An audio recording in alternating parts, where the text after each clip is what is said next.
Hey folks, welcome back to another episode of Skirmish Supremacy. I'm your host, Nick. Joining me is Robin in the co-host seat. Hello. Tim is currently out. He has a lot of I guess real life things intruding right now. Make fun of him of his 1,000,001 things.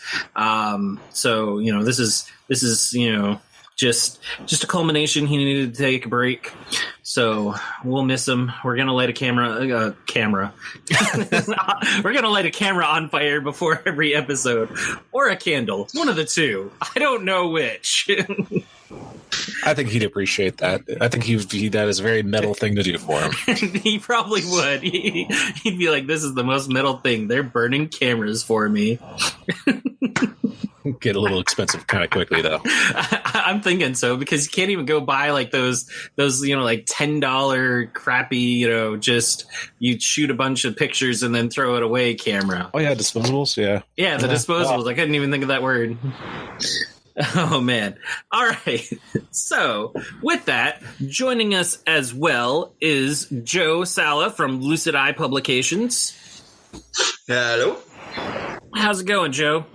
Yeah, it's all good, Nick. It's nice to speak to you again, and it's nice to put a name to the face of Robin. I know, right? The infamous Robin. He is here. He does exist. Every now and then I get out there and do stuff. You've got enough stuff behind you to keep you there, don't you? Yeah.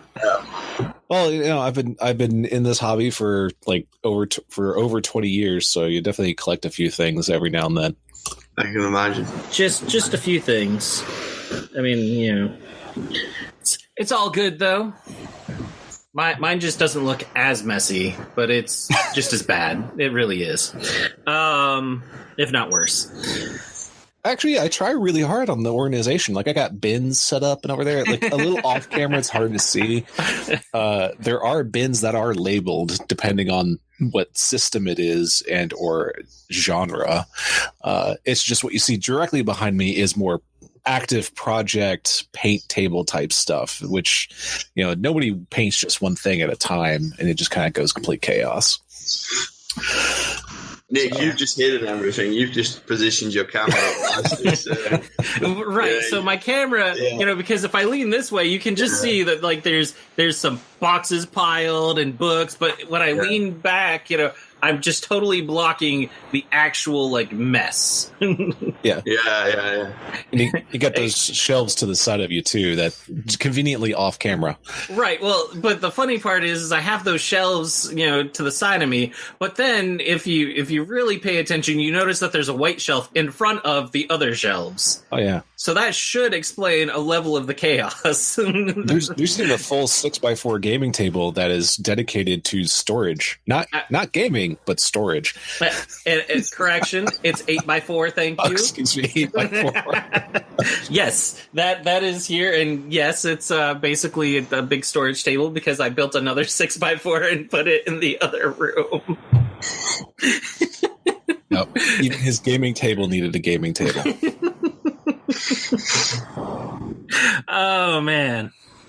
Well, I wasn't expecting this to be tear each other's hobby rooms apart episode. I thought we were going to talk about Lucid stuff. But thanks, Joe. Thanks for that segue into all this. Yeah, I'll leave you to it then. This is why Joe's camera is not working. Oh, yeah. Very convenient. Right? Yeah. He gets on and goes... embarrassed. He gets on and goes, God, you guys have a lot of shit. Camera off. I'm out of it. Oh, guys, I can't get it to work. Sorry. Yeah. Well, well, I got nothing. My segue is terrible.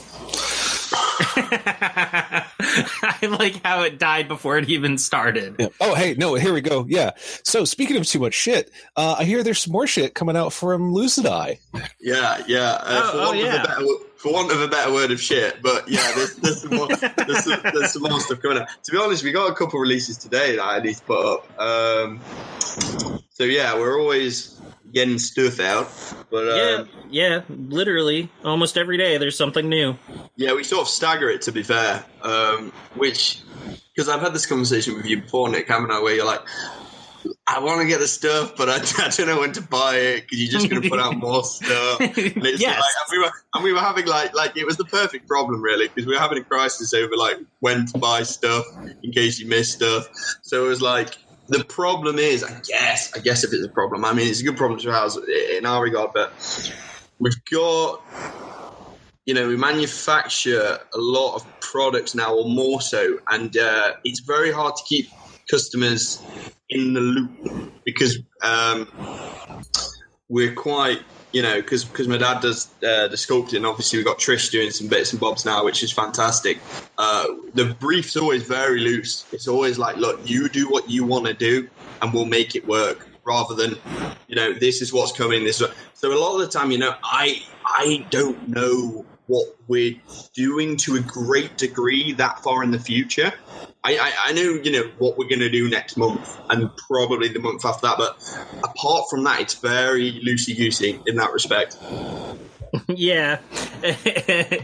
And, even when we were having that conversation, I was like, no, you have to put a leash on them. Or not even a leash, but just go, all right, hey, this is great. Yeah. Now you need to finish those things, and we'll release these later. And after they get sad enough that you keep going, no, not yet.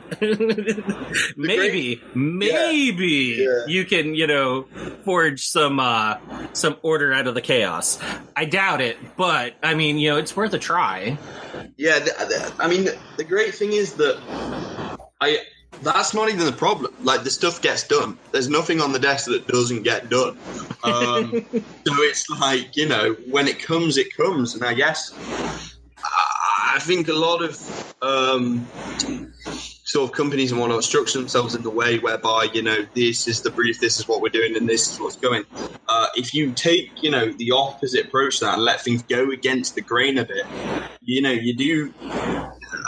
There are pros and cons, but for us, it's win-win. So we just keep at it and keep doing that. Oh, definitely. I get it. And no, I mean, it's great. As somebody, international from you, it can be a bit challenging because it's like, okay, do I buy this stuff now, or do I just wait because shipping can get pricey? Yeah, the good thing, I guess, is we offer a flat rate shipping, and we're realistically and honestly, we're never going to slow down. So it's just a case of like, whenever you've seen enough stuff you want to buy, you just buy that. There's always going to be stuff. That's the thing. So, and we're always going to release products in that light. However, the release of Troll Wars will be more cohesive in that sense, because we'll have, a pre-order period like last time. So if you can jump in and they can get on the deals and whatnot in that sense. So, because that's a book and whatnot, normally, we provide our ranges and then we add to our ranges and expand. And then when things, reach a boiling point essentially, and we have what we want to do with them, we'll release the game or whatnot with them. So we've treated our Elf King in that light purely because we started off doing that with it. So for the expansion Troll Wars, that's what we'll be doing. So you won't have any fears in relation to shipping and whatnot. Excellent. So I guess talking about Red Book of the Elf King and the Troll Wars expansion coming up here shortly. We might as well dig into that topic. I'll also ping you about Toon Realm stuff and the other one, the Toon Supers and Horrors. Later on as well, because they. Just like the last time you were on the show, there's at least 20 different projects going on, and all of them seem to have something popping out all the time. So, with Red Book of the Elf King, we've seen some previews. There is the new I suddenly forgot his name, but the new troll. Yeah, it's got the Ragvania Splitter, which is the new troll, and then we've also released a preview of Lishmali and Sunvanya, I believe that's how you pronounce it, which is the two that are one, the sort of more spectral vein for the Tower of Glass. Yeah, and that model is crazy. Have you actually cast that model yet? Because I'm trying to figure out if you're going to be able to keep it one piece, or if I'm going to have to do a bunch of pinning. No, you won't have to do any pinning, but it's more than one piece. Essentially, the top half is off. Basically, you've got the lower half of the model, and then Sunvanye is one piece and Lishmale is one piece, so it'd be a case of them going on top. Okay. So it's a three-piece model. Essentially, if you just imagine it, the base is there, the base of the model's there, then Sunvanye goes on top, and then Lishmale comes on top. So they're clean cuts. Okay, so still a little bit of pinning, but nothing too bad. And I mean, I really couldn't have seen it done any other way because, like you said, it's 2 into 1. Of course, that's gonna just be fun to play in games. I'm gonna have to make a base that spins for it so that I can just spin it and be like, they're just bipolar, so they just spin. Maybe some magnets or something so that the base itself doesn't change. You just flip the model around and be like, I'm this person now. Yeah, I mean, the sort of narrative ties in that, it is one entity and it acts as one playable Thane, but naturally their abilities sort of coincide with their own which side of the coin sort of lands on. And so... Go on, sorry. I was going to say, the story for them, it's something along the lines of they're twins, but they're a really different, kind of conjoined twin. They share the same body, and just the different aspects of them go back and forth. Yeah. I'm sorry. Is that sound pinging up for you? I mean, I hear a little bit of background noise. Nothing much. Sorry. So, they act as one playable Thane, and they are Thane of the Tower of Glass, which is we've added in Troll Wars. We've added 2 new elf circles, two troll circles, and 2 mortal circles. So we've split away from the pure sort of Fey Civil War aspect of the main game, and we're exploring different events and histories that occur throughout the Isles, and we're diving into those stories. So it's very narrative based, and the scenarios have a lot more of a heavy focus on this time, which play their own narrative, leading its way to sort of an almost cataclysmic end to the scenarios, which is pretty cool. So going back to your actual original question, which I just dramatically veered off from, they're sort of an eternal spirit within the Tower of Glass, this sort of great monumental structure which is featured, not literally, but in the scenarios and the remnants of such. And they're sort of crystalline, and their tower and whatnot, and their circle reflects this. So, yeah. Okay.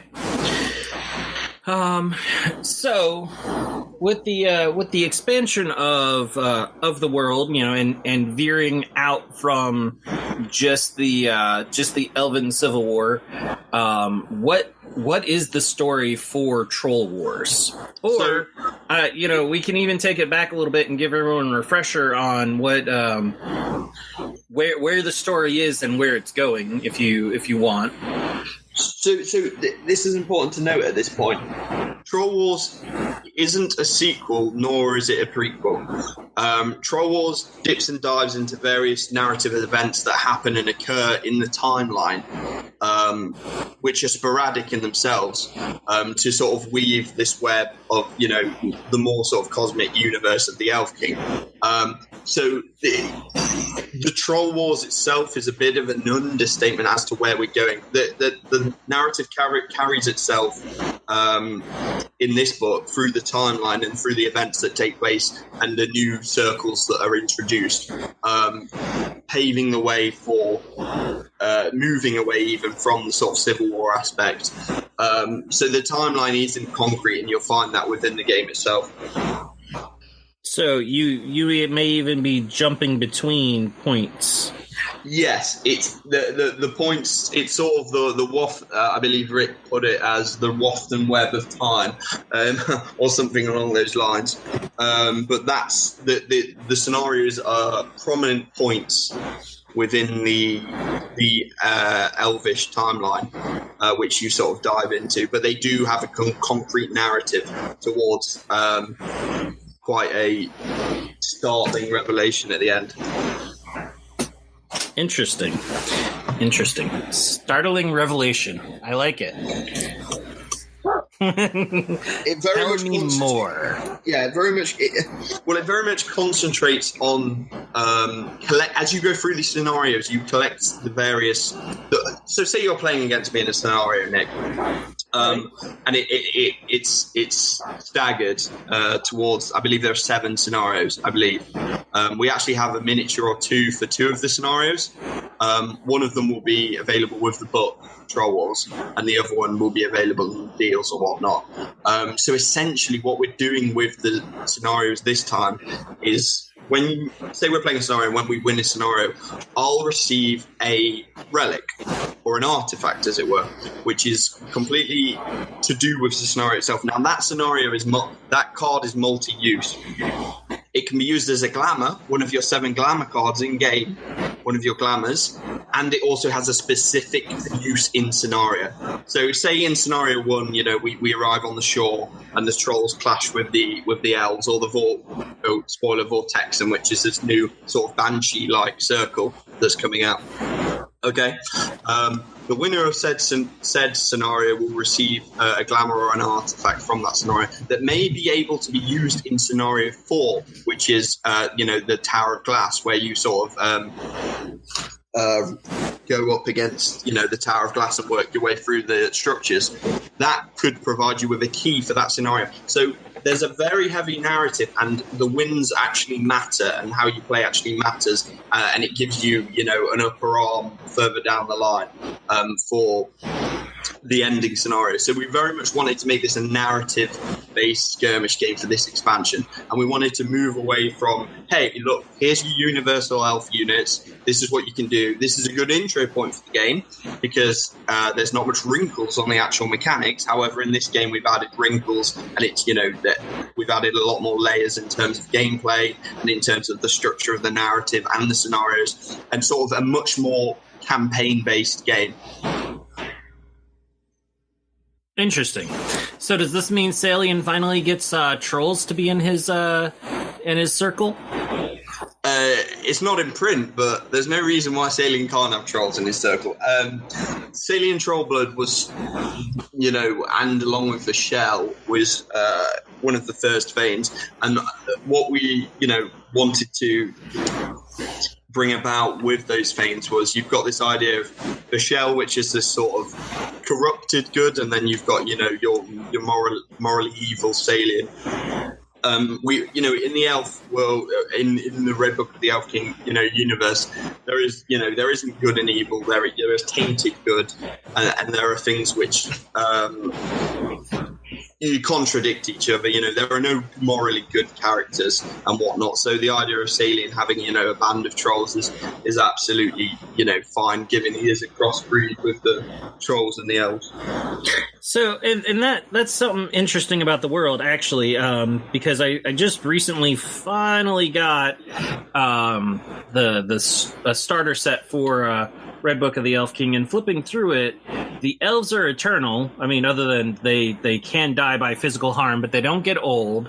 They aren't born. They just exist. But who and what they exist around influences what they are. Yeah, it's they're essentially immortal, spirits which find, that their form is a shell, essentially. But their culture and their fame defines them as entities. So that's why it's a civil war, because you essentially have, your 6 circles, and your disappearance of, Elin the Elf King, who was, the almost Christ-like figure in his disappearance.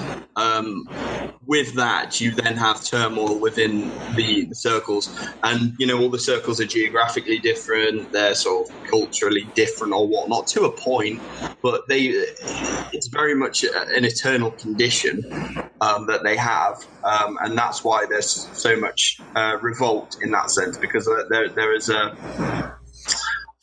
fluctuation of different ideas, which leads to all-out war within the circles. So that's sort of what we wanted to establish with the first book.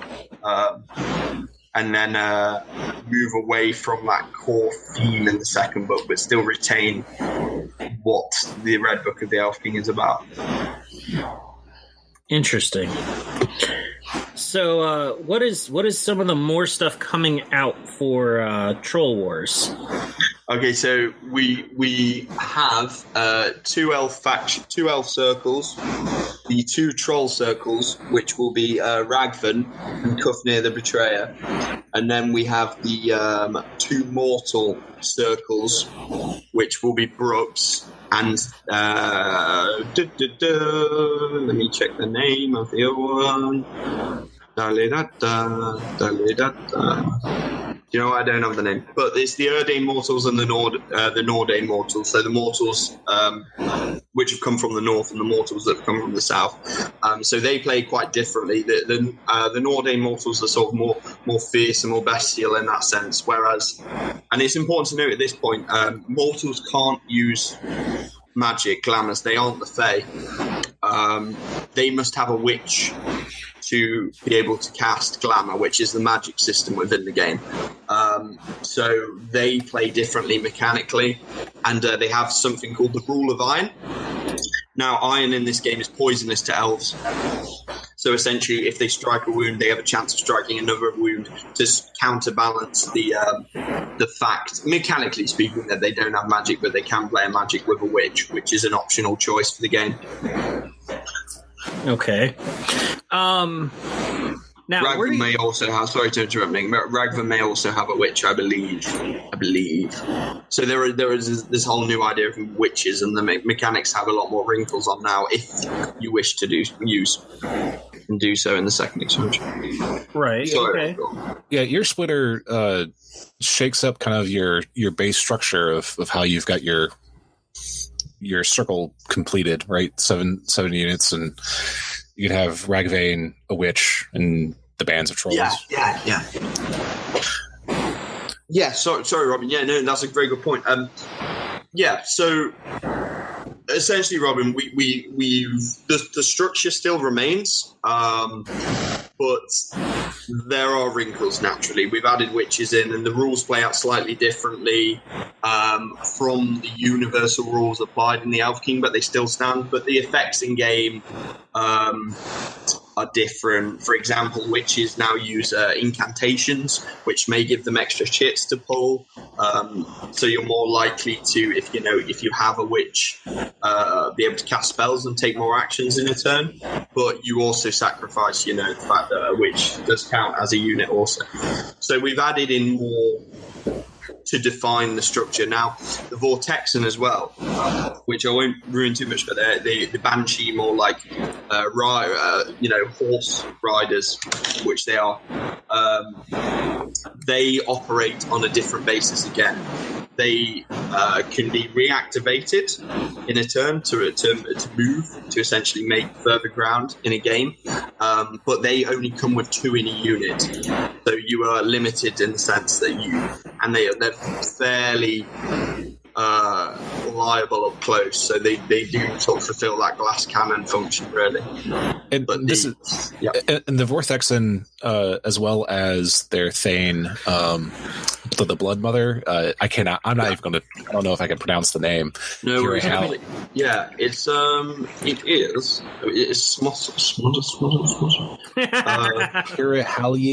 Hirahalyi, Blood Mother of the Smosser Shell. Yeah. So these look like they're the first kind of like cavalry type units that you might have in this game. Yes. That's pretty cool.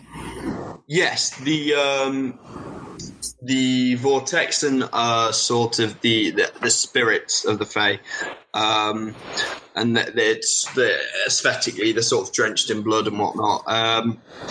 So they've got that sort of Banshee, Valkyrie-esque aspect to them, but they will form 2 in a unit, and they do fulfill a different structure than your universal Elf King rules.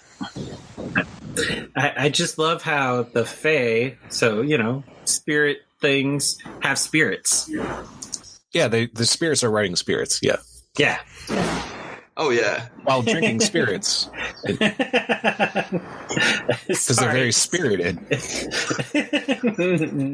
now I've got nothing going. Oh yeah, no, I can go on this forever.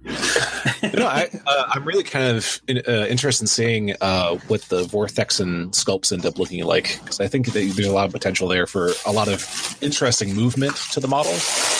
And I think what you've kind of established with Sunvane and Lizamel, with that kind of the billowing cloak and all that kind of stuff in the hair, I think I'm really excited to see what you do with like spectral steeds.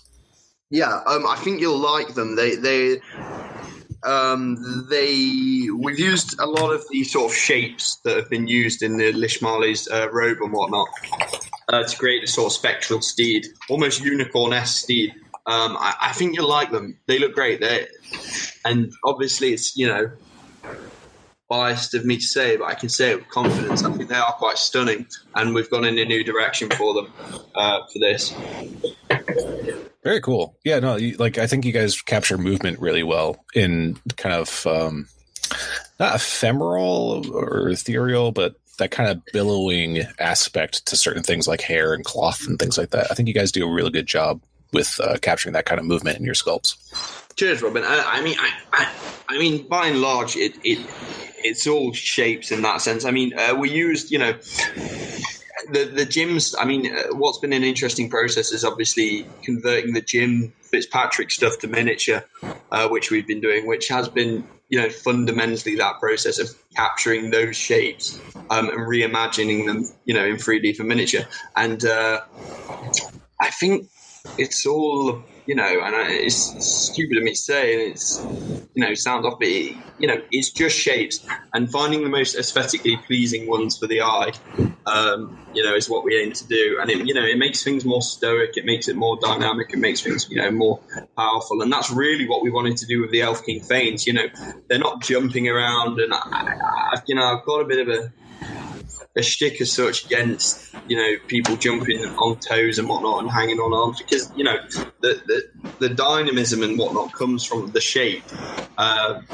So that's what we try and do with the Elf King sculpts and whatnot and the other sculpts. All right, very cool. It's shapes. I agree with that, because everything ultimately kind of boils down to very tiny triangles when you start talking about 3D sculpting and things like that. But kind of one thing I'm really kind of curious about as well, I guess two questions. One is, every now and then I see reference to the unspoken. Can we speak about those? We cannot speak about the unspoken. Oh. So essentially it covers, you've only, I believe, seen these circles, haven't you? Basically, the unspoken sort of forms the background lore, and it ventures more into hell, essentially, and that's where this expansion eventually takes you. Okay. So there might be that sort of saga. So there might be a third book that ventures deeper. There might be a hell saga book, but that, Yeah, fair. But we're just speculating now. Yeah, of course. Yeah. but copyright Hell Saga.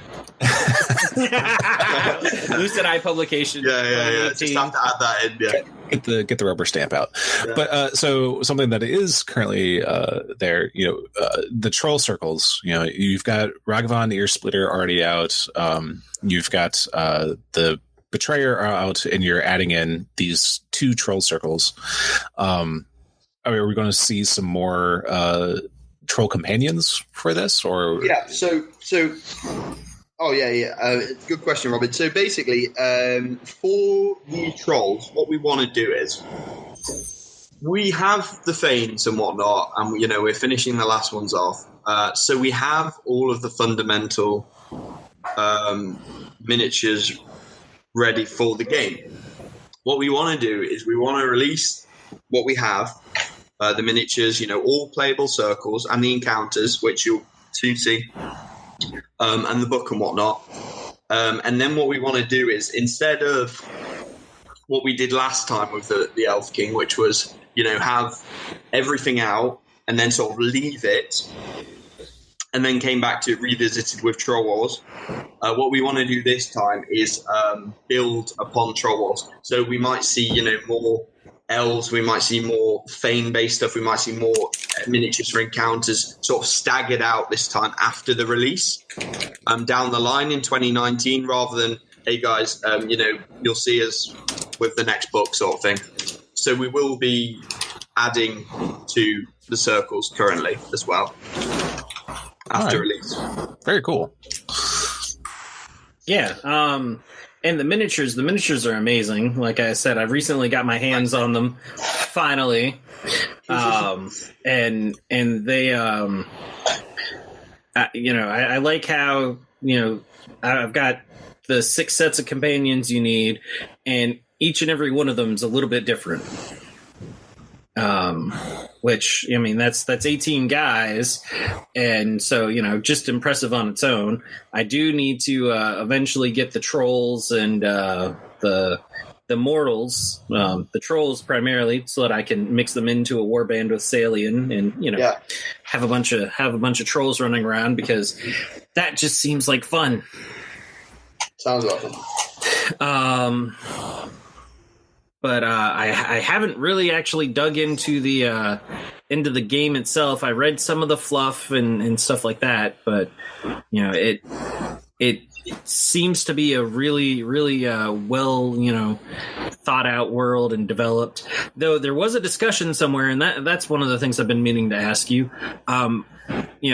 Kind of what fantasy lore or what lore, ancient lore, is this coming from? I thought I remembered it coming from, based loosely on something, but what's that? Sorry, Nick.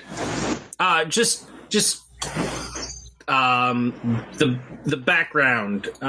Is this just 100% out of you guys, or is this loosely based, like Norse mythologies? There we go, mythologies. Well, I don't ever think anything's 100%, because your inspiration obviously comes from other places. But no, I am, I'm taking your words at face value. I understand that you were broad brushing it. What I mean to say is that, yes, there is European, Teutonic influences even. There is, Northern, again, that whole Nordic saga influence that goes into it. There are a lot of 80s fantasy stuff, which is quite strong, which we tried to capture in the art in the first one with the cover. Right. And now we've got Tim Fitzpatrick's art for the second book, which is more of, a battle scene. But there's a vast array of things. It's hard to sum up, because, when someone does a miniature as well, all of their sort of personal experiences and life experience and whatnot, and how they think and feel about things, go into the production of things, as with any art. So to label it to one or a few specific things, I think, is to boil down the process. I don't know, I can't really speak for that, because no, and that's fine. Like you said, there's and I've said it for years, there's nothing original. It's been done in one form or another, and if you take 5 minutes to think about any idea you have, it's probably derived from something at this point. But that said, it doesn't mean that you can't take an idea and build it as your own. Build your own world with it. That so yeah. Influences are one thing, and stuff like that. So.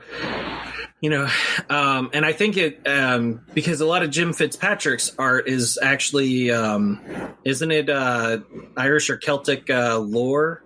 Yeah, Irish by and large. Okay, so I think that's what I ended up doing, was I confused the two, because they're not heavily intertwined, but they I guess they were heavily intertwined when you guys were advertising it and talking about it, because you had Red Book of the Elf King and the Jim Fitzpatrick stuff coming out around the same time. So, I was taking some of the, Jim Fitzpatrick stuff, and it was just something that came up in a discussion. We because someone said, "Oh, is this Norse mythology?" and I forget where it was. So yeah, I believe So I think what was important and what is important is the synergy. So when we did the Red Book of the Elf King, the original book, we were involved with doing the Jim Fitzpatrick stuff at the time, because as well of the heavy interest in that aesthetic, that flavor, and the fact that by itself influenced the Elf King to some degree, as did a variety of things. So I think everything just accumulates to the fact that it's all more than a sum of its parts. And with what we do and what we're doing, it all influences the next thing, which influences the next thing. Like I say, we're working on not a grandiose 4-year, 5-year, 6-year timeline. It's very much, hey, this would be good. Let's do this now. That can wait a month. This works with that. Let's, so these things do rub shoulders naturally. Yeah, definitely. Yeah. As would be expected. Now, just because, talking about influences and spirits and other weird things or not weird things and stuff like that, let's talk about killer geese. Yeah, we can make that make that transition relatively easily. Because you recently released in your Toon Realms line a goose with a hook. Yeah. I can't think of what the knives are called. That hook at the very tip. Well, like the sickle base? Not quite a sickle. It's not a full on sickle. Because a sickle is usually a larger curve, and you use it for cutting. But there's what? Six kind of thing. Six, yeah, something like that. And it's. Sorry, go on. Yeah, and so, in your Tomb Realms line, there's now a goose that has a great big knife. Yeah, we've just released a gannet. What we like to do is that we want to do everything, to put it plain and simple. Now, there's a sharp contrast between the Elf King and Toon Realms, but that's important. I think that stuff's fun. It's enjoyable. We love it. We play on the old sort of fantasy RPG tropes, and we release stuff for that range. And we like the contrast, and I think it's important. I think it's important to have things that you hold personally in quite high esteem and is work. And I think it's important to have, your fun stuff as well. So we like to, mix it up in all aspects and sort of delve into different genres, different ranges, and different ideas in that regard. Definitely. And in the Toon Realms, it's actually, I guess you started it this summer and coming out with stuff for it. And it's actually quite the robust line. I absolutely love it for the fact that it feels like it has so much potential, and because it's in the name, Toon, it's cartoony. It offers a chance to even paint in a different style, comic book style, which Sure. Epic Duck Studios has been doing lately. Looks like it would really, really fit with these figures. And they are a completely contrasting line to your much more serious and somber Elf King. And actually, I did post on Facebook because I took, I think it's Rookie the Elf, and I put him next to, I think Salian. Yeah, it was a companion. It was awesome. Yeah, I saw that post. It looked great. And so it was hilarious because Toon Realms versus a Red Book of the Elf King elf, and the stark contrast coming from the same company, even in the same development time period, is just there's just a lot of flavor with it. And right now you don't have any rules for it, right? Yeah, we don't have any rules for it at the moment with it, but we're going to move on to it with Rick at some point in 2019. Yeah, so that's going to be fun. There's going to be a lot of bumps, bruises, and grazes, and that will form quite the line. There's going to be a lot in it. It's going to be a sort of a classic, good old fantasy romp, good and evil, with a lot of different units, a lot of different types of things going off, a lot of crazy stuff, a lot of fun stuff. So that's what we're going to do initially with Toon Realms, but it's got a lot of legs, and we want to do a lot of different things with it. And I'm saying a lot. You are, but it's okay. And just to go into just some of the stuff. So you have Gangan, the Gant Lord of Featherpoint Fort. Yeah. Who is the goose with a with a hook? I don't know why that cracks me up so much, but it does. And then you have a dragon designed by Trish Carden. Yep. Trish, we've just done a release of Sea Serpent as well, Rab the Terrible, with the Mermaid, which is by Trish as well, which I should add. She's done a Ewan Grove the Tree Man as well, and his Shrubs. So she's done 4 products at the moment for us for Toon Realms, and she's got another one on the work. She's doing a Troll for Toon Realms as well now. Nice. So we should see that soon. But yeah, I've got another release today to put up for Toon Realms, which is, I'll let you into it because we might as well. Where is it? See, there's not much going on. I can't even remember what we're putting up. Right, okay, so it's Grub and Winkle, the Bothersome Bandits of Bleak. So it's Con Cut Purse's mates. Ah, okay. Makes sense for them to come out, because he popped up earlier this week. And so, it's... I feel the line has a lot of different promise. You have all these different monsters, and then you have heroes, and then each of the heroes has different units that kind of resemble them. You have Rankle the Dwarf, and then you have Rankle's Dwarves, which are guys that can go with them. Actually, you even have Rookie riding the dragon as an option. You have Sir Bone, and then a whole bunch of skeletons. So there's. So essentially, what we're doing, or what we've done with Toon Realms is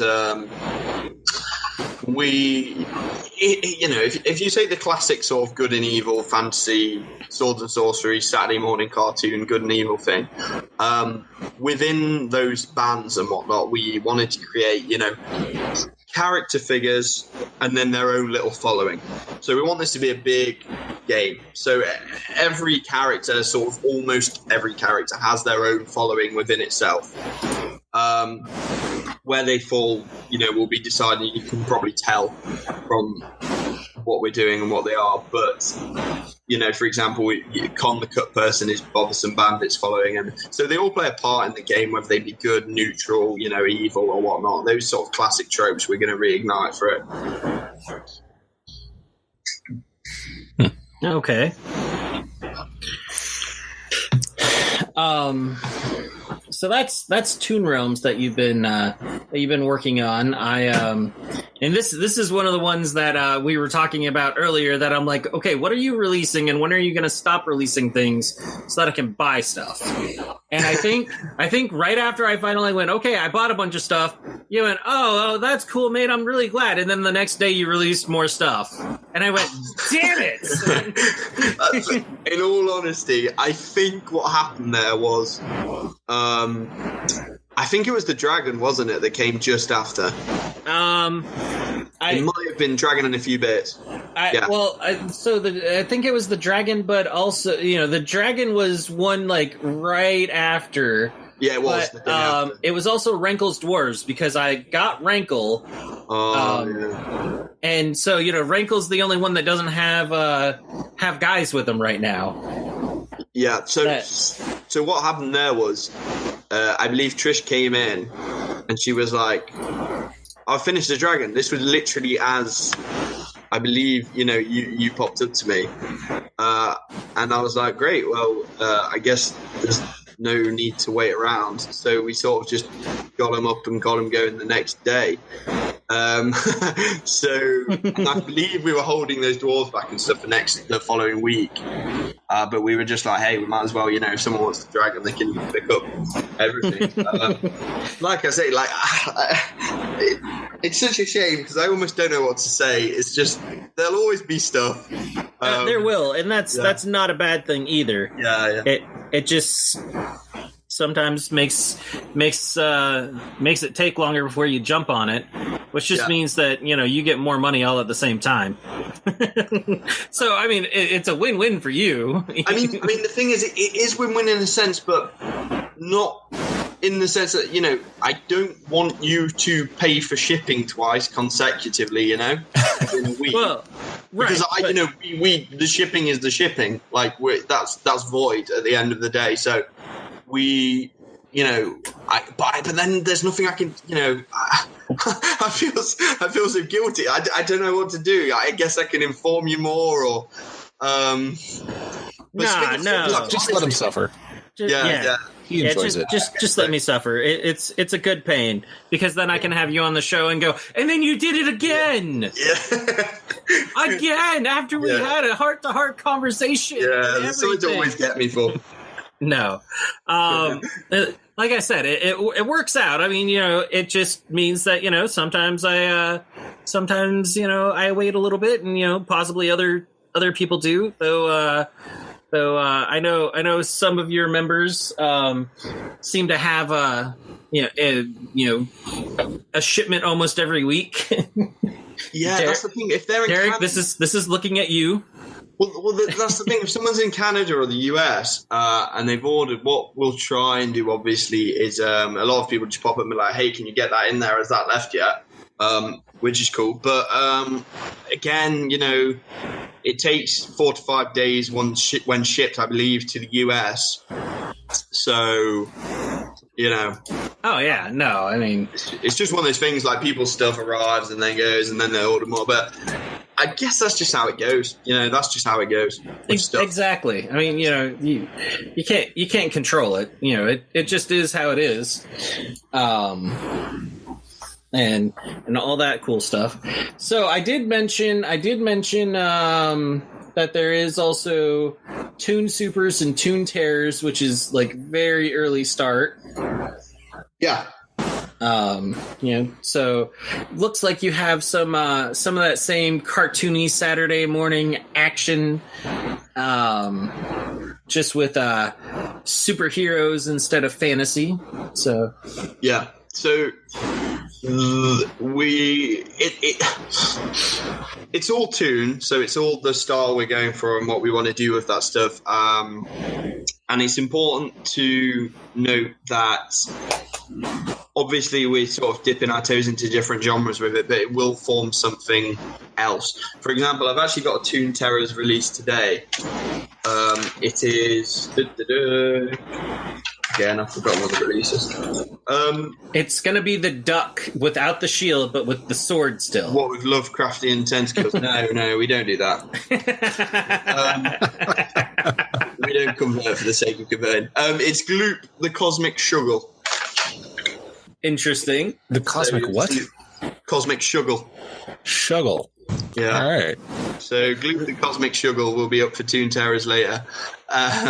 So that will, I hope you like that. That'll be interesting. But so what we're doing with that is we've got, a more classic sort of Lovecraftian based thing for Toon Terrors, and what we're going to do is add, a series of explorers, investigators, and whatnot, and that's going to form a more you against the other sort of type dynamic, rather than your big battles, Toon Realm stuff. And the Toon Supers is going to be more the character-based driven gang stuff as well in relation to your Saturday morning street fighting.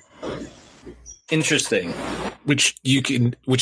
So the non-Saturday morning street fighting, would that be related more to like the plot device? Looking at some of your other, I mean, I say the Saturday morning street fighting stuff just because you're classic, swinging through the city type thing.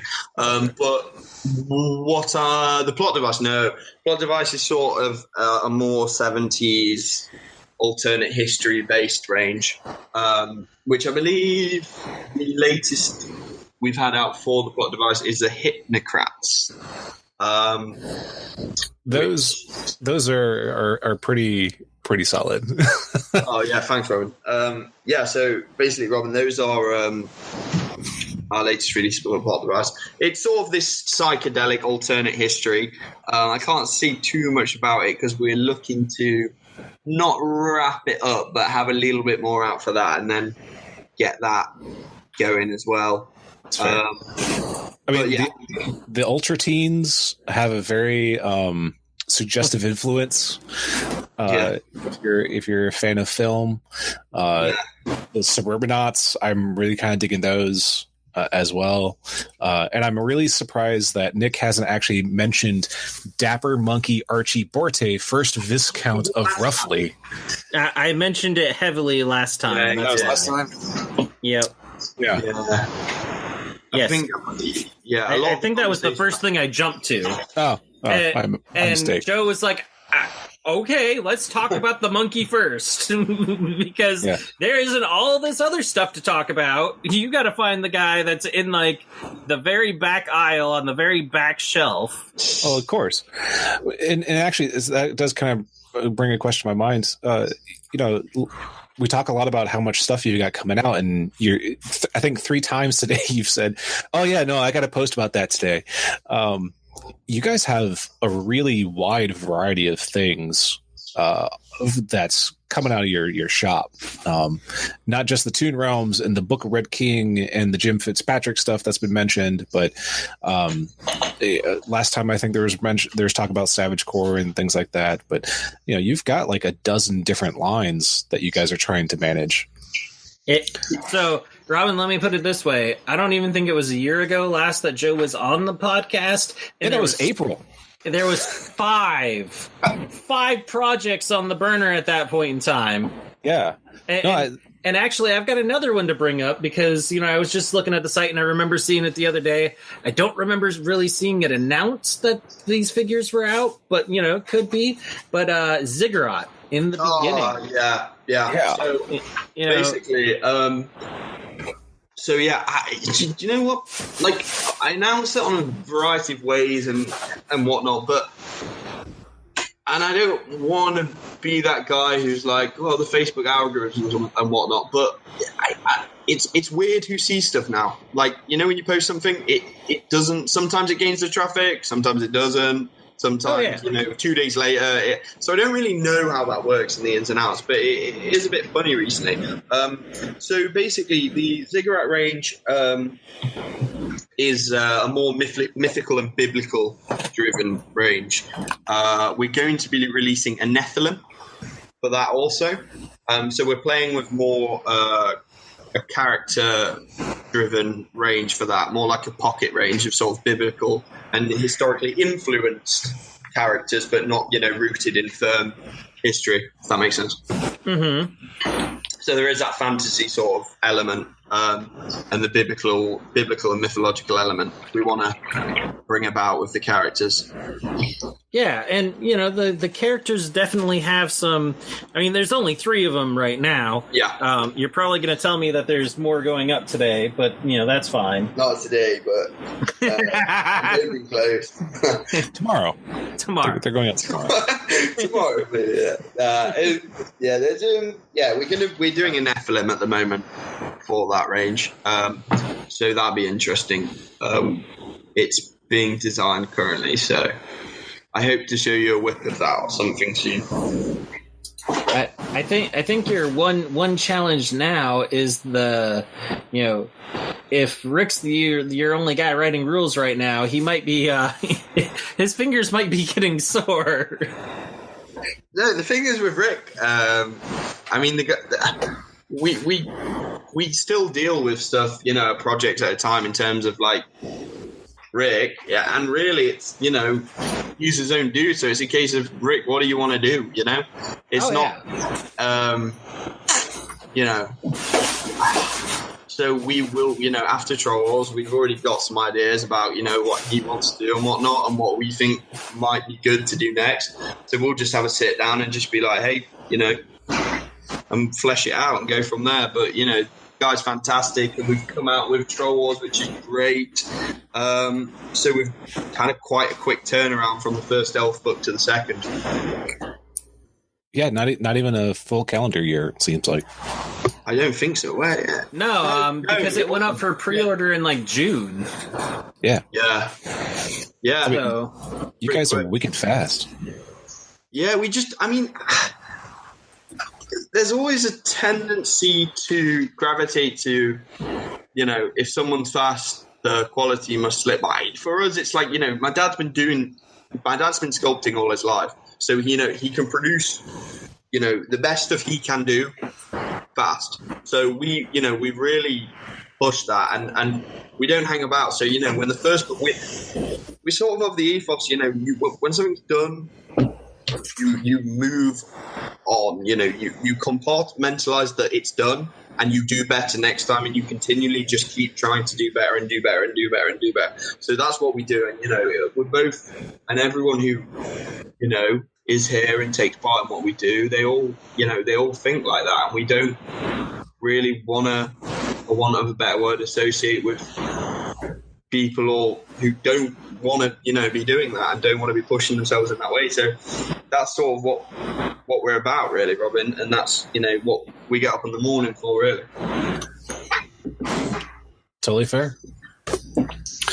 That's a really, I think that's a fairly healthy way to approach it. Thanks, appreciate it. Definitely. And now that we've jumped the segues all around, what is some of the other stuff that you want to talk about, Joe? What do I want to talk about? To be honest, I thoroughly enjoyed the conversation, and it sort of left me at a loss as to what I was. He wants to talk about the Dragon Lord. Oh yeah, that's what he wants to talk about. Thank you for reminding me, Robin. I didn't actually prompt you to say that, did I? Just so you know, I actually forgot about that. Like, I completely forgot about that. So we're working with Julian Delval, who did the cover of the Red Book of the Elf King. He's absolutely fantastic, and I'm going to promote the guy. Definitely follow his art and have a look at him. Julian Delval, as you'd expect. I believe it's an artist page on Facebook. But he's designed, this whole sort of fleshed out Dragonborn looking character. And the miniature, I wish I had my camera on right now because I've literally got it on my left. It's such a shame. I might send you a picture later, Nick and Robin. I'll just send you a quick whip of it. But yeah, so the mini's almost done. We're looking forward to doing it. It's quite a big one. But he's sort of raised on his hind legs and his tail. So yeah, we'll be doing more with Julian as well in the future. Awesome. I really kind of like the Arthurian style that this thing's got. Yeah. Gold armor and wings, and like wings on the armor, like not wings on the dragon, but it's got a lot of little gold leaf elements and things like that. So what I didn't want to speak for Julian's style and what he thinks he does, but from what I can see of what the guy does is like he's got a very strong Art Nouveau sort of influence to his style. It's very Baroque looking, and it's fun, like that. When I saw it, I was like, this guy's good, and I think this guy's going places because that was the style we were looking for the Elf King. We were like, that is it. This guy, absolutely smash it out of the park. So when we, talked with Julian about the opportunity to, do some more work with him, it was like a no-brainer. because the style lends itself so well to miniatures because it's got these lovely shapes that my dad's capable of doing. So we were just like, yeah, let's go for it. Let's do it. So hopefully there'll be more to come as well from that sort of style. I'm glad you like it. Awesome. Yeah, I'm looking forward to seeing that in 3D. Yeah. Might be before the end of the month. We'll see. I don't want to add unnecessary. See, didn't he say earlier, I know what we're doing this month and next month and possibly the month after? And then he goes, you might see that at the end of this month. To me, yeah. This is what I'm saying, Nick. This is why. He did that to me. We had like this whole conversation one day. I'm like, okay, I'm looking at getting all this stuff, and is there anything coming out? No. Well, maybe. No. You're good. Go ahead. Well, maybe. Yeah. Yeah. I say maybe because like I'm looking at it and I'm seeing that it's almost there, but obviously we need to put it through production, and I don't know. I wish I could give you more, and it's not even me just being all loosey goosey woo about it. I genuinely don't know if it'll be out next week. No, totally understandable because I believe you embrace one of the things in this hobby, which is, ooh, shiny, this is awesome. And that is definitely an affliction across this hobby of, ooh, shiny, awesome, I must show the world, I must shout it from the parapets and everything else. And I mean, it is great to see, and the enthusiasm, we've got it and you've got it now is just awesome because, you could be someone like, I don't know, Games Workshop that they tease you for months and months and months and months and you're just like, I just want it. Or just stop teasing me. Yeah, there's a benefit. There's obviously, as we can all tell, there is a dramatically good benefit to doing what they do and how they do it. But for us, it's just not applicable. There's no. I'm just of the opinion that if your strength is making good product and selling good product and making people happy with the product you're providing them, then you should be doing that as frequent and as often as possible. Like, that's what it comes down to. Because, if someone doesn't want something, they don't have to buy it. So there's no point me building up a massive thing, putting it out there, when we could, be continually doing that on a regular basis. So that's just how I see it, Yeah. I get it. I may still give you trouble for it, but it's okay. It's good trouble. It's good trouble to have. All right. So, Robin, do you have anything else? No, I think I kind of asked what I was curious about. I guess that sounded so final. Do you have anything else to ask? Do. You hear the show tune in the background. Exactly. So Joe, any closing remarks? See, that's what I should have used before. Oh, interesting. Yeah. So stay tuned for Troll Wars. This is, I think, Rick's best work. It's fantastic. We thoroughly enjoyed it. Not biased at all. I love the miniatures, and it's going to be on pre-order soon. Wish I could tell you when. Sadly cannot. But soon. Soon is a trademark of Lucid Eye Publications. Yeah, it means it may be the end of the month. It may be next week. It may be actually tomorrow. Yeah. You're right.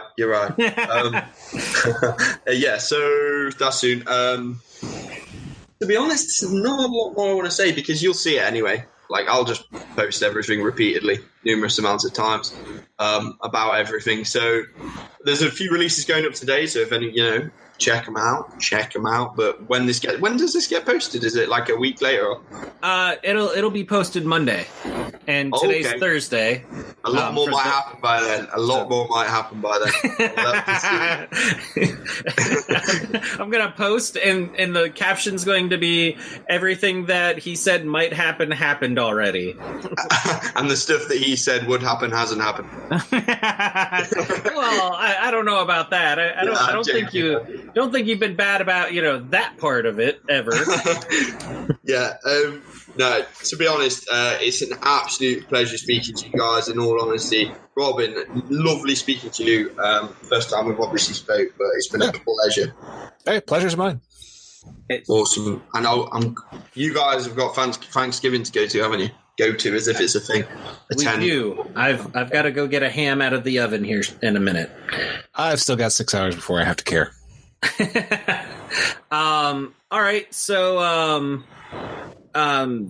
Joe, if you can share with everyone where they can see where you're going to post all of this stuff. Sure. Thanks, Nick. So if you guys hit up www.lucidpublications.com, if you aren't aware of us already, or follow us on Facebook, Instagram, and Twitter. The Twitter's a bit dead at the moment, to be honest. We're mostly on Instagram and Facebook. Under Lucid Publications, so you can follow us there. We normally do a monthly newsletter as well, and we were always shouting about bits and bobs that we're sending out to you guys. So for any of you guys and gals out there, follow us on Facebook, Instagram, and subscribe to our mailing list, and we'll keep you updated. We'll be sure to. All right.